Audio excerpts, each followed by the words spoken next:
어느 날 갑자기 날아온 하청 노조의 교섭 요구서. 직접적인 계약 관계는 없는데 어떻게 해야 하나 당혹스러우시죠? 2026년 3월 10일 개정 노동조합법 시행으로 직접적인 근로계약 관계가 아니더라도 실질적인 지배력을 행사한다면 사용자로서 단체 교섭 의무를 지게 됩니다. 이에 개정 노조법의 내용이 무엇인지, 구체적으로 3월 10일 개정 노조법 시행 이후 어떠한 변화들이 있었는지 압축해서 전해드립니다. 개정 노조법 시행으로 무엇이 바뀌었을까요? 첫 번째, 근로계약 체결 당사자가 아니더라도 근로자의 근로조건에 대하여 실질적이고 구체적으로 지배 결정할 수 있는 지위에 있는 자로 그 범위에 있어서 사용자로 보게 됩니다. 이에 원청에게 하청 노조에 대한 단체 교섭 의무가 부과될 수 있게 되었습니다. 두 번째, 근로조건에 영향을 미치는 사업 경영상의 결정인 정리해고, 구조조정에 따른 배치 전환 등 경영상 판단 또한 교섭 대상 및 파업의 대상이 될 수 있게 되었습니다. 세 번째, 불법 파업의 경우에도 사측이 손해 발생에 대한 근로자 개인별 책임 비율을 명확히 입증하지 못한다면 기업이 손해를 감내해야 하는 경우가 발생하게 되었습니다. 결국 쟁점은 누가 진짜 사용자이고 누가 실제로 교섭 테이블에 앉아야 하느냐입니다. 개정 노조법 시행 후 한 달이 지난 지금 현장은 어떤 모습일까요? 법 시행 후 한 달이 지난 4월 9일 기준 372개 원청 사업장 대상으로 1011개 하청 노조 총 14.6만 명이 교섭을 요구한 것으로 집계되었습니다. 상급단체별로 살피면 민주노총 소속이 356곳으로 47.3%, 한국노총 소속이 344곳으로 45.7%, 미가맹 52곳으로 7.0%를 차지했습니다.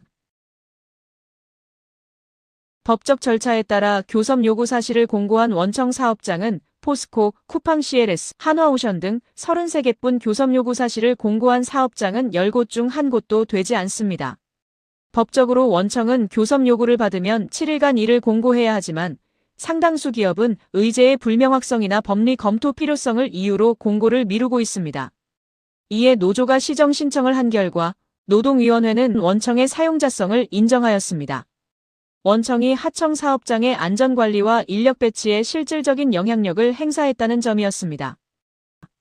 4월 2일 첫 판단을 시작으로 공공에서 민간에 이르기까지 21건 원청의 사용자성을 인정하였습니다. 전남지방노동위원회는 한국노총 소속 한국타워크레인 조종사 노동조합이 중흥건설과 중흥토건을 상대로 낸 사용자성 판단 신청을 기각했습니다. 타워크레인 조종사의 경우 임금이나 작업 방식 등에 원청이 크게 관여하지 않고 작업 과정에서도 자율성이 크다는 사측의 손을 들어준 것입니다. 원청의 사용자성 판단은 인용이 우세한 반면 교섭 단위 분리 신청에 대해서는 13건 인용 6건 기각이라는 결과가 나왔습니다. 노동위원회는 포스코, 한국전력공사, 동이오토, 국민은행 등에 대해서는 교섭 단위 분리 인용 결정을 한 반면 쿠팡 CLS, SK에너지, S-오일, 고려아연 등에 대해서는 교섭 단위 분리 기각 결정을 했습니다. 인용 결정이 나온 포스코는 기존 원청 노조를 포함해 최소 4개 노조와 각각 교섭 진행이 필요한 상황이 되었습니다. 기각 결정을 받게 된 민주노총은 노조 간 갈등 가능성 등을 우선 고려하도록 명시한 개정 노조법 시행령의 취지를 무력화한 것이라며 재심을 통해 바로잡겠다는 입장입니다. 개정 노동조합법 시행 후 현장의 변화는 이미 시작되었습니다. 사전에 준비하지 않는다면 원청의 재무적 및 법적 리스크로 이어질 가능성이 큽니다. 누가 교섭 주체인지, 어떤 의제로 교섭할지, 교섭 단위를 어떻게 나눌지 판정은 시작되었습니다. 작업 환경, 산업 안전 등 항목별 교섭 의제의 기준도 구체적으로 드러나고 있습니다. 이제는 실전입니다. 기업의 상황에 맞는 날카로운 전략과 실행력이 필요한 시점입니다. 당장 내일 노동조합으로부터 교섭 요구가 오면 어떻게 대응해야 할까요? 노동조합법 시행령 제14조 2 제2항에 따르면 노동조합은 제1항에 따라 사용자에게 교섭을 요구하는 때에는 노동조합의 명칭, 그 교섭을 요구한 날, 현재의 종사근로자인 조합원 수 등 고용노동부령으로 정하는 사항을 적은 서면으로 해야 한다고 규정하고 있습니다. 노동조합이 요구하는 교섭 의제가 무엇인지를 살펴보고 그에 따라 사용자성이 인정될 여지가 있는 항목을 분류하는 절차가 필요합니다. 개정 노조법은 의제별로 사용자성을 판단하기 때문입니다. 예를 들어 노동안전과 관련해 원청이 안전보건관리 체계를 총괄하고 예산 결정권을 독점하는 경우 사용자성이 인정될 수 있습니다. 작업 환경에 있어 휴게실 화장실 등 시설물 이용 보장 및 개선 권한이 원청에 있거나 복리후생에 있어 성과급 지급 총액을 원청이 결정하고 하청은 이를 집행만 하는 경우도 마찬가지입니다. 또한 근로시간에 있어 원청의 생산라인 가동 일정에 따라 하청의 연장 휴일 근로가 결정되는 경우에도 사용자성이 인정되는 교섭의제로 판단될 가능성이 높습니다. 사용자성이 인정되는 교섭의제가 있는 경우 노동조합법 시행령 제14조 23 제1항에 따라 7일간 그 사실을 공고해야 합니다. 이때 주의할 점은 원청 본사 게시판에만 붙여서는 안 된다는 것입니다. 하청 근로자들이 충분히 알 수 있는 장소에 공고해야 법적 리스크를 최소화할 수 있습니다. 만약 정당한 이유 없이 공고하지 않는다면 노동위원회는 노동조합의 시정 요청에 따라 최대 20일간 의제별로 사용자성을 판단합니다.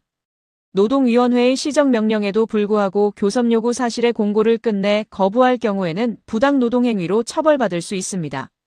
한편 노동조합은 단체교섭판단지원위원회를 통해서도 원청의 사용자성 여부를 판단하는 행정해석을 제공받을 수 있으나 이는 법적 구속력이 없으므로 그 자체만으로 교섭 의무를 강제로 이행하게 만드는 근거가 될 수는 없습니다.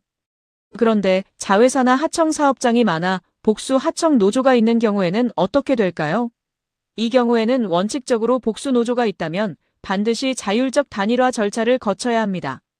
전체 하청 노동자 집단이 하나의 교섭 단위가 되는 것이 원칙이며 하청 노조 간 직무나 근로조건 차이가 현격하다면 교섭 단위 분리에 따른 교섭이 진행될 수 있음에 유의해야 합니다.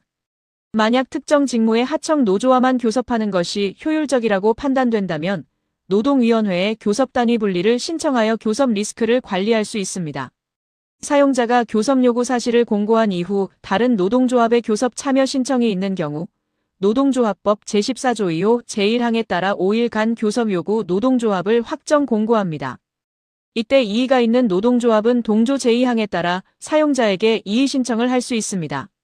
만약 사용자가 노동조합의 이의 신청에 따른 확정 공고를 하지 않거나 신청한 내용과 다르게 공고한다면 노동조합은 동조 제4항에 따라 노동위원회에 시정을 요청할 수 있습니다. 노동조합의 시정 요청이 있는 경우 노동위원회는 최대 20일 이내에 그에 대한 결정을 내립니다. 원청 사용자는 하청 노조가 여러 개일 경우 그들이 자율적으로 교섭 대표를 정해오도록 요구할 권리가 있습니다. 모든 노조와 개별적으로 교섭할 의무는 없습니다. 이때 전체 하청 노동자 집단이 하나의 교섭 단위가 되는 것이 원칙이나 직무나 근로조건 차이가 현격하다고 인정되는 등 예외적인 경우에 하나여 교섭 단위 분리 신청을 고려해 볼 수 있습니다. 한편 사용자가 자율적 단일화 기간에 노조별로 개별 교섭에 동의하는 것도 가능합니다. 만약 자율적 단일화 또는 개별 교섭이 실시되지 않은 경우 복수의 하청 노조는 과반수 노조로 교섭 대표 노동조합을 결정하게 됩니다.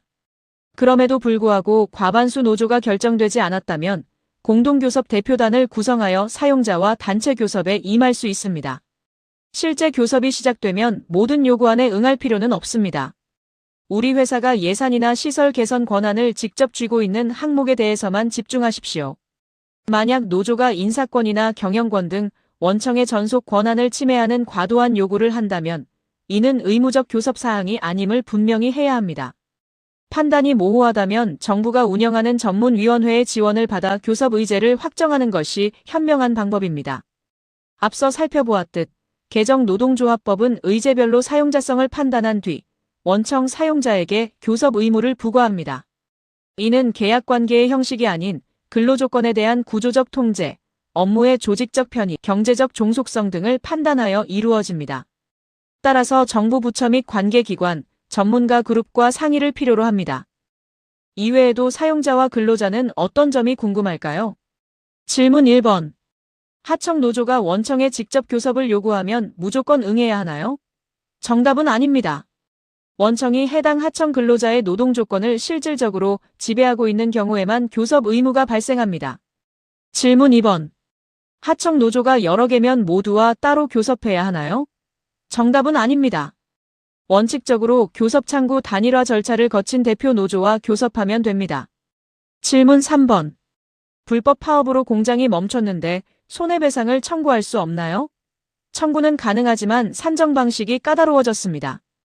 개정 노조법 제3조는 각 귀책 사유와 가담 정도에 따라 개별적으로 손해배상 책임을 산정해야 한다고 규정합니다. 즉, 조합원 전원에게 연대 책임을 물어 압박하던 과거의 방식은 사실상 불가능해졌습니다.